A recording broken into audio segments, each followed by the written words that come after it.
जमिनीच्या किरकोळ वादातून एका महिलेसह तिच्या मुलाला बेदम मारहाण केल्याचा धक्कादायक प्रकार बीडच्या केज तालुक्यातील सांगावी गावात उघडकीस आलाय. गावगुंडांनी भर रस्त्यात अमानुष मारहाण केली असून यातील गंभीर जखमी महिलेवर खासगी रुग्णालयात उपचार सुरू आहेत. मारहाण करणाऱ्यावर तात्काळ कारवाई करण्याची मागणी केदार कुटुंबानं केली आहे. सध्या हे कुटुंब दहशतीखाली असून जीवे मारण्याची धमकी दिली जात असल्याचं त्यांनी म्हटलंय.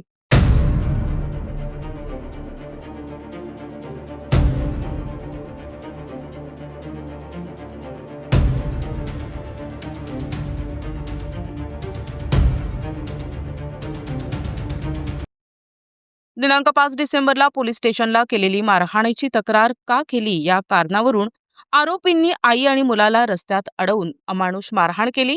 या मारहाणीचा व्हिडिओ मोबाईल कॅमेऱ्यात कैद झाला असून तो सध्या व्हायरल होतोय. जखमी विजयमाला केदार यांनी याबाबत आपली आपबीती सांगितली.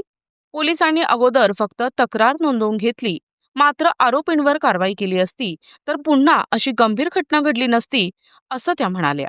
तसेच आरोपीकडून आपल्या जीविताला धोका असल्याची भीतीही त्यांनी व्यक्त केली आहे. दरम्यान बीड जिल्ह्यात मारहाणीच्या घटना थांबायचं नाव घेत नाहीयेत, त्यामुळे कायदा सुव्यवस्थेचा प्रश्न निर्माण झालाय. केज पोलिसांच्या दुर्लक्षामुळे पुन्हा एक गंभीर घटना उघडकीस आल्याचं बोललं जात आहे. अगोदरच आरोपींना समज दिली असती किंवा कारवाई केली असती तर ही घटना टळली असती असा सूर या घटनेनंतर उमटत आहे.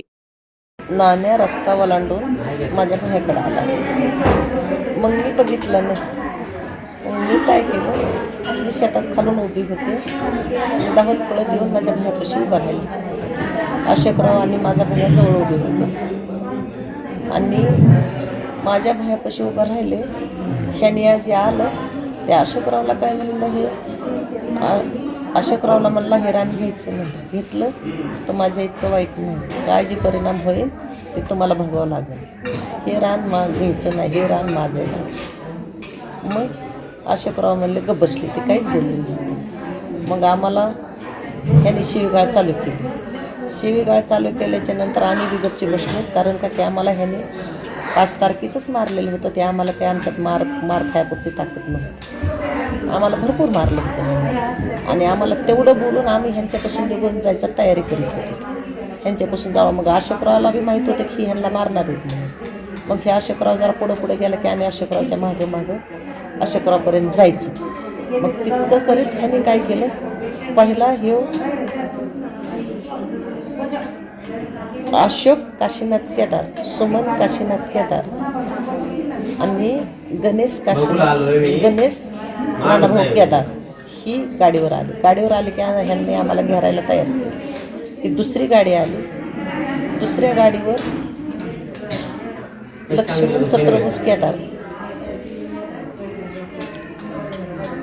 शिवदास माझ्या कानावर लाथा मारल्या, केस वळली माझी, मला बेसूद करलं. तिथून पुढं मला किती जणांनी मारलं आणि माझ्या भावाला किती जणांनी मारलं ती काही मला माहीत नाही. आम्हाला बेसूद करून निघून गेली.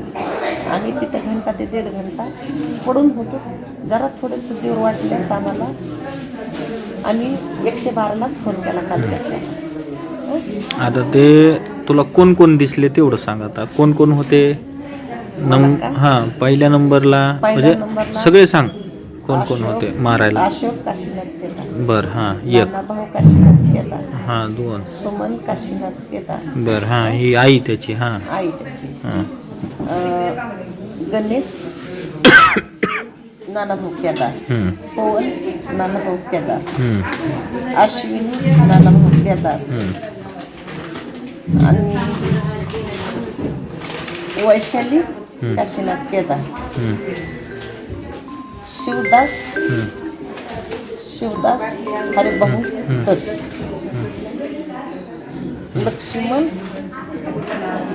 लक्ष्मण चत्रभुज केदार. किती झाले? बरं किती झाले थोडं सांग. आणि हरिभाऊ. हे कोण हरिभाऊ कोण आहे? हरिभाऊ सुमनचा भाऊ. शिवदासचे वडील का? शिवदासचे वडील आहेत हरिभाऊ. बरं शिवदासचे वडील आहेत. तितक्याने आम्हाला मारलं, बेसूद केलं ह्यांनी. आता हे मारायला लावणार कोण तक्रार झाल्यानंतर? हरिभाऊचं हरिभाऊचं नाव काय पूर्ण? हरिभाऊच्या वडिलाचं नाव मला आठवत नाही. 5 तारखेला आमच्यासोबत मारहाण केली. नाना भाऊ काशीनाथ केदार, अशोक काशीनाथ केदार, पवन काशीनाथ केदार, शिवदास काशीनाथ केदार, शिवदास हरिदास धस यांनी मी विकत असलेली जमीन, माझ्या मालकीची वडिलोपार्जित असलेली जमीन विकण्यास विरोध करून मला मारहाण केली. मला आणि माझ्या आईला बेशुद्ध होईपर्यंत मारलं. आम्ही फक्त एकच कारण की आम्ही त्याला विरोध केला की आम्हाला का त्रास देतो, आणि त्यानं न विचार करता मला मारायला चालू केलं, माझ्या आईला मारायला चालू केलं. मारल्यानंतर अशोक काशीनाथ केदार हे जवळच होता, कुठंतरी दबा धरून बसलेला, तो आला, त्याने आम्हाला मारलं. त्याच्यात मारणारे नानाभाऊ काशीनाथ केदार, अशोक काशीनाथ केदार, पवन काशीनाथ केदार, पवन नानाभाऊ केदार, गणेश नानाभाऊ केदार, शिवदास हरिदास धस एवढे मारायला होते. त्यांनी मारत ज्यावेळेस आम्ही बेशुद्ध झालो त्यावेळेस आम्हाला सोडलं.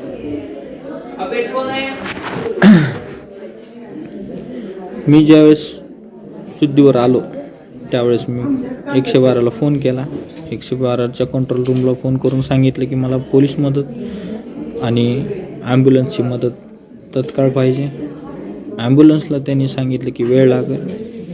पोलिसचं सांगितलं की आम्ही कुठंतरी बाहेर आहेत, पोहोचू शकत नाही, तुम्ही कसं तरी पोलीस स्टेशनला या असं सांगण्यात आलं. त्यावेळी कसं तरी आम्हाला कोणी उचलायला सुद्धा जवळ उभारलेलं नाही. ॲम्ब्युलन्स आली त्यावेळेस आम्ही ॲम्ब्युलन्सनं केजच्या उपजिल्हा रुग्णालयात दाखल झालो. तर आम्ही आमची MLC केली, आम्ही उपचार घेतला. उपचार घेऊन आम्ही केज पोलीस स्टेशनला हजर झालो. हजर झाल्यानंतर तिथं आम्ही रीतसर तक्रार नोंदवली आणि त्यावेळी मी सविस्तर पोलिसांना सांगितलं होतं की आमच्या जीवाला धोका आहे, यांचा बंदोबस्त करा, नाहीतर हे आमच्यासोबत काही करू शकतात. पोलिसांनी सांगितलं तुम्ही जावा, आम्ही त्याला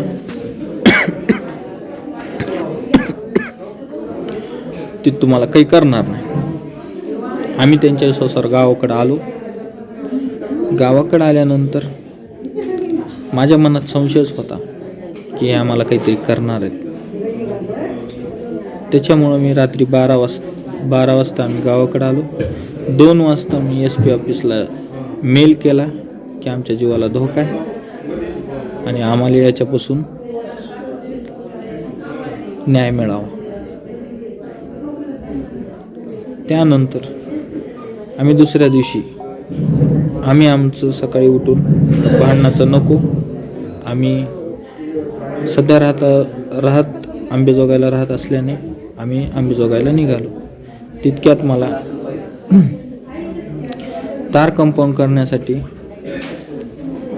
जमिनीचे तार कंपाऊंड करण्यासाठी मला बोलवण्यात आलं. मी तिथं गेलो. तिथं अशोकराव राहणार, अशोक केदार राहणार एकुरका, तालुका केज, जिल्हा बीड, ह्यांना प्लॉट आम्ही विकलेला असल्यामुळं आम्ही त्यांना तिथं बोलून घेतलं आणि तार कंपाऊंड करण्यासाठी त्या तार कंपाऊंडवाल्या मुलाशी आम्ही बोलत होतो. आमचा काही व्यवहार त्याच्याशी होत होता की कंपाऊंड किती ठरवायचे, किती करायचं आहे. मग तितक्यात नानाभाऊ काशीनाथ केदार आम्हाला एकट्याला बघून तिथं आला. तिथं आल्यानंतर गाडी पलीकडंच उभा करून तो रस्ता ओलांडून आमच्या दिशेने आला. हे बघून माझी आई जवळच शेतात काम करत असलेली आई माझी जवळ आली. तिला पण वाटलं की ही काल भांडणं झालेत, हे का आपल्या जवळ येतोय.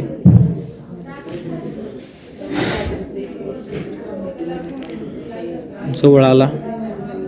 जवळ आल्यानंतर आम्हाला शिवीगाळ करू लागला.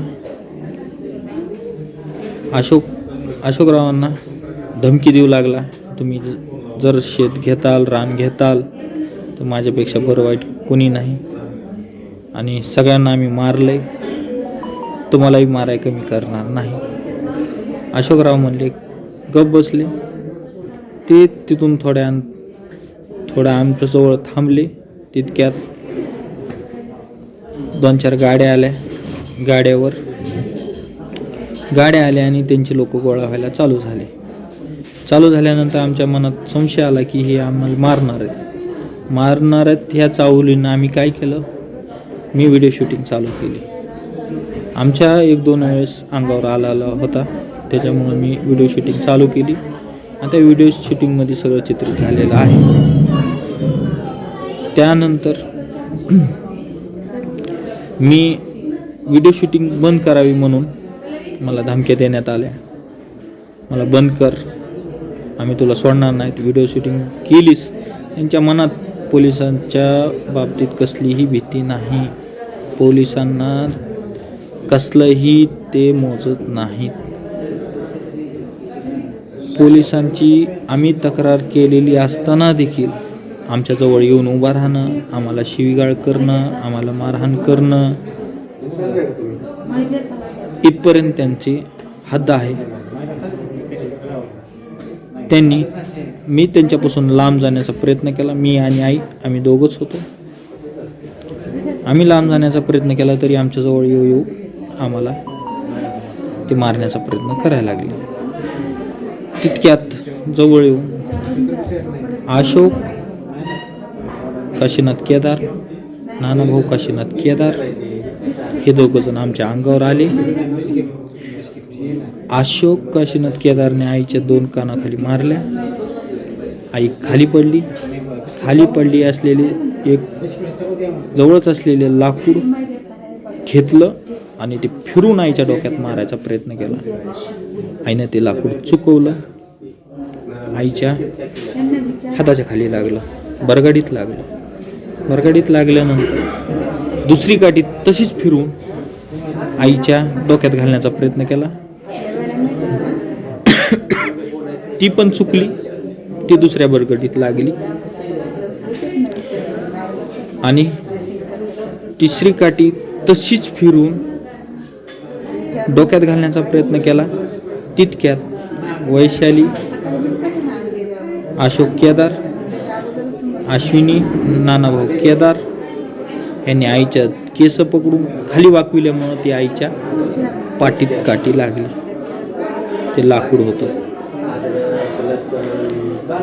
लागलं असल्यानं आईला बरगडी मोडल्याचा अंदाज आला किंवा काय झालं, आई बेशुद्ध पडली. विशेष प्रतिनिधी NTV न्यूज मराठी, केज, बीड.